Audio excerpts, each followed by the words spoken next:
Alright, this is Andrew with Total Home Inspections. Today is October 18th, 2023, and we're doing a sewer scope at 578 West, 1520 North. We have the camera pushed at 145 feet, so this is a pretty long sewer line. Average length of a sewer line that I see is somewhere around 100 feet, so this one's a little longer than average. First thing I'll point out right off the bat is this little bit of an offset, and so this first piece of pipe is called the nose-on. That's where it goes from your lateral line into the main city line. But even this cement colored piece of pipe is still part of your lateral line, so that's still the homeowner's responsibility. If you look on the left side of the bottom of the pipe, you can see that lip. That's the spot where the pipes have separated a little bit and created that lip. That's the spot where waste could potentially get caught, and if enough waste gets stuck, that could create a blockage which could lead to an offset. If you look at the top of the pipe, right around that white fitting, there's some small roots coming through.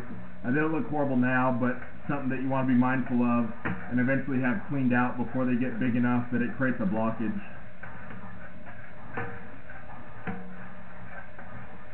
This looks like PVC pipe from what I can tell. PVC is a plastic pipe. You don't typically have a lot of the same issues that you would have with some of the older types of pipes, like clay or cast iron.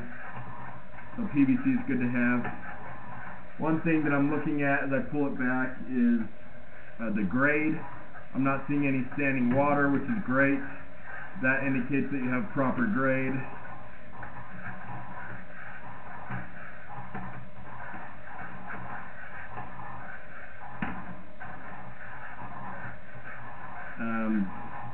Really no buildup in this line, which is great.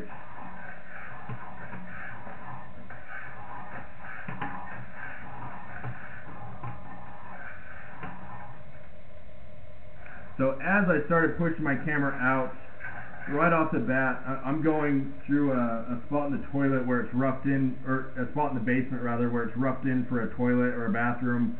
Where the toilet would go, that was the easiest spot to put my camera down. And I noticed that at the bottom of that pipe there's a big wad of paper, and that's what you're seeing on the screen there. With enough time, hopefully water is going to flush that out.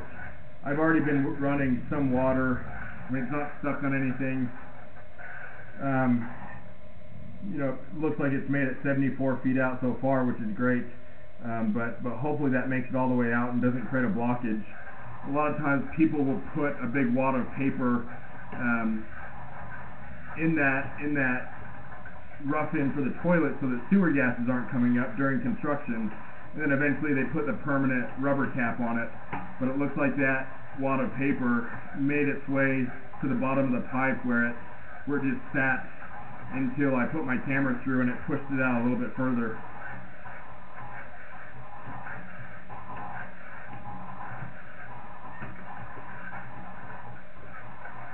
Now we just transition to ABS, which is a different type of plastic. That's what's in the house and under the slab. Now this is in the inspection report, but there is an active leak from the kitchen drain going into the crawl space.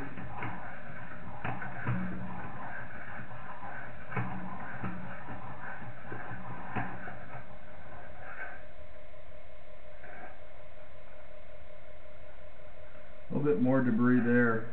I'm noticing as I pull my camera back, it's very sandy, which is what we're seeing on the screen there. I don't know, I can't think of a reason why there would be a bunch of sand in that line unless it's also from the original construction. This is a section of pipe that likely wouldn't have water running through it unless you were to be using this rough-in for the toilet. So if you were to put a toilet here, then there would be plenty of water running through it. But what likely happened is that during the original construction they had the pipes roughed in, nothing was covering it or except maybe that piece of paper, and then when they came down and they were grading the soil, some of it probably got into that line. Something you might consider having cleaned out if you were to start using this area for a bathroom, or maybe run enough water and then have another camera done to make sure that it all made its way out. I'm going to end this recording now.